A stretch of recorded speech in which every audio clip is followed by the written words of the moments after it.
head injuries in football. Obviously, football is a sport that has become ingrained in American culture.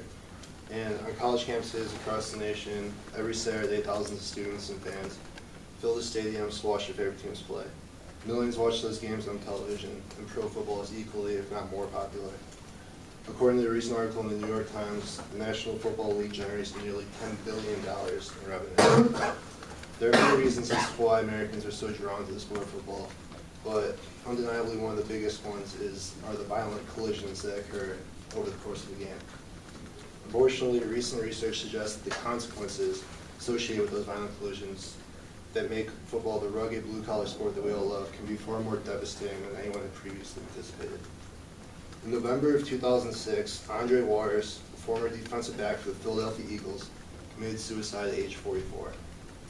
After his death, neuroscientists at the University of Pittsburgh examined samples of his brain, finding that Wars' brain tissue had degenerated into that of an 85-year-old man with similar characteristics to those of early-stage Alzheimer's patients.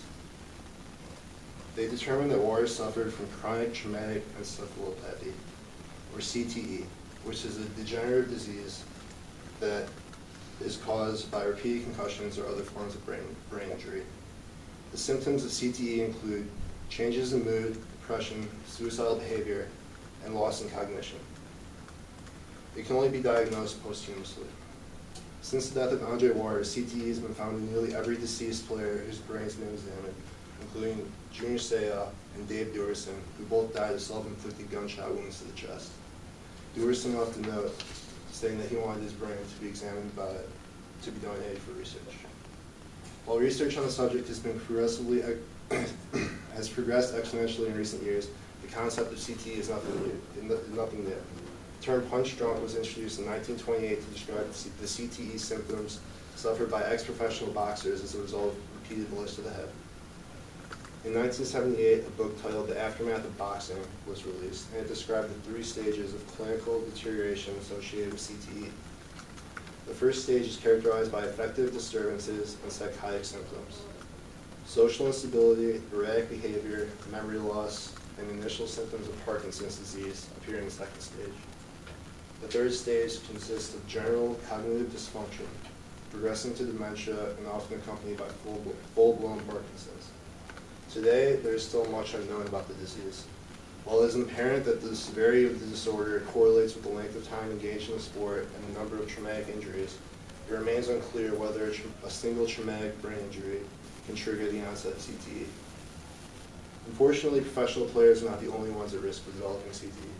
According to the National Institute of Health, between 1.6 and 3.8 million sports-related concussions occur annually in the United States. That includes all levels and all sports. Although most sports-related head injuries are minor and the patient recovers within a few days or a few weeks, a small number of individuals develop long-term symptoms. At least 17% of individuals who suffer from repetitive concussions or mild traumatic brain injuries develop CTE. Now, I'm not here to advocate for a boycott football or predict its demise. I love football. I played the sport from 3rd grade through high school, and I'm a huge NFL fan. I also played hockey and lacrosse for many years, which are also 2 sports in which concussions are fairly common. And I was fortunate enough never to have been diagnosed with a concussion and only suffered a handful of injuries that were major blows to the head. Today, parents are faced with the decision of whether or not to allow their children to participate in contact sports such as football, given the risks associated with head injuries. For some, it's an easy decision. No sport is worth risking the physical and mental health of their children. For others, it's much tougher. They're forced to weigh the tremendous benefits and enjoyment associated with participating in contact sports against the risk of concussions. As far as I'm concerned, there's no clear right or wrong answer. There have been some positives for the sport of football to come out of the recent research surrounding head injuries. Youth coaches are now more focused than ever on teaching players proper tackling form, which results in a lower risk of injury. Hits to the head and hits leading with the head have been outlawed in all levels of play from Pop Warner to the NFL. Helmet technologies have advanced tremendously, and some college programs have begun to use special helmets that are capable of detecting blows to the head forceful enough to cause a concussion. Despite these positive developments, it's fairly certain that, short of ditching the pads in favor of flags, the risk of head injury will never be entirely eliminated in football. Thank you.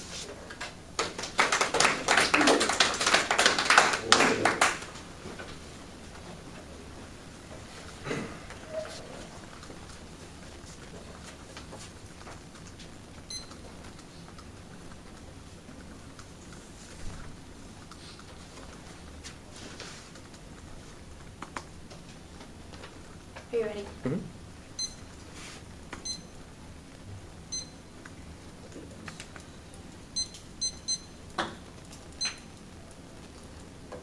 Okay, hello everybody. My name is Chelsea Roberts, and today I'm going to talk to you about domestic violence against women.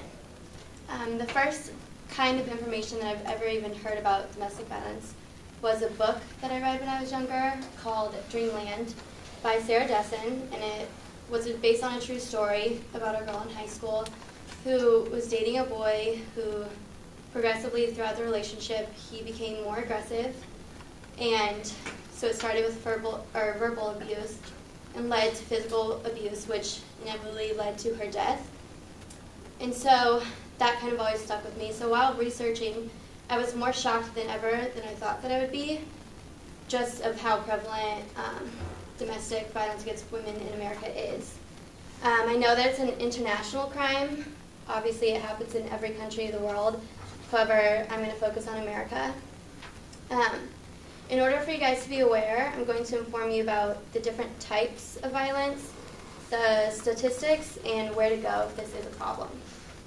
So according to Women's Health magazine, domestic violence is when one person purposely hurts or scares their partner or former partner. It happens to all cultures, races, incomes, and educational levels.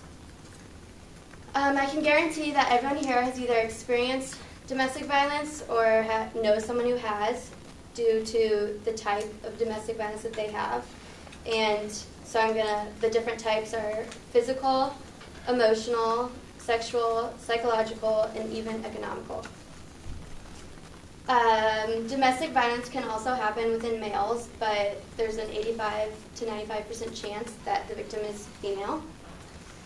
There are many statistics going along with domestic violence. A woman is a victim of abuse every 9 seconds. So putting that into perspective, the minimum speech would be 4 minutes. And I did the math, so it would be 240 seconds, which means that while one speech happened, 26 women will be brutalized in a way that meets legal criteria. And according to MayoClinic.org, 1 in every 4 women experience domestic violence, which then that leads to 1.3 million a year. And even though domestic violence affects obviously the two people involved and their families and friends, it also affects the economy.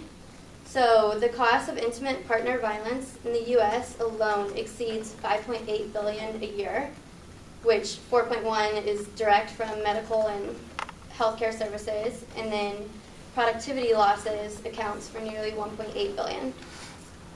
Domestic violence is typically a pattern of abuse that begins with controlling behavior before taking on a physical expression.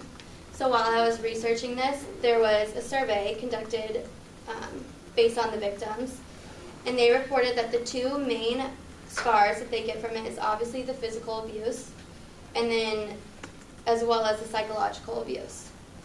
And the interviewed victims suggest that abuse begins in very small ways that the victim can rationalize. So it's usually the victim is kind of taking fault of their partner and usually blames it on themselves. And although I said that there was no correlation of cultures and races, there is a huge correlation between the children who either experience it or witness it, and they are twice as likely to grow up and then become an abuser. There are many programs that were established to help these victims.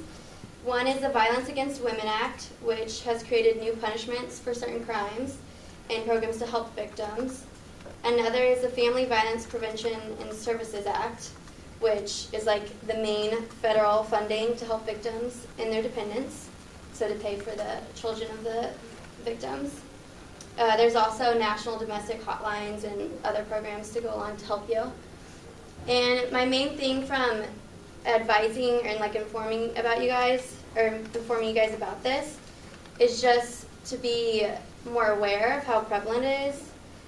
Because I feel like America puts it on a back burner. For instance, there are 3,800 animal shelters and only 1,500 shelters for battered women, which I think is pretty disturbing. And